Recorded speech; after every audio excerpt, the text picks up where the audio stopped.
Kwa majina ninaitwa Msada Daudi Balula, ni mkurugenzi wa vyuo vya afya Excellent ambavyo vinapatikana katika matawi matano au campus tano ambayo ni Dar es Salaam, Kibaha, Mbeya, Mwanza na Arusha.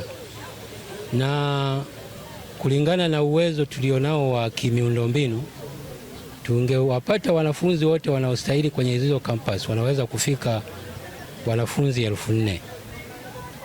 Na hivyo tunawaalika vijana ambao wana njozi zao kwa ajili ya kujiendeleza kiutaalamu katika afya.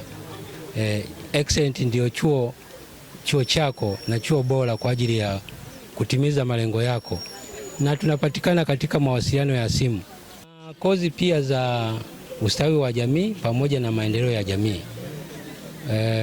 Kozi hizi au mafunzo haya yote yanahusiana na jamii, hata kama sio ya kitaalamu, lakini yanahusiana na jamii zile zile zenye changamoto za afya, na ndio maana tuliamua kuwa na hizo kozi pia kwa ajili ya kuangalia namna gani wataalamu wa afya wanaweza wakafanya kazi pamoja na watendakazi wa jamii walioko katika jamii hizi.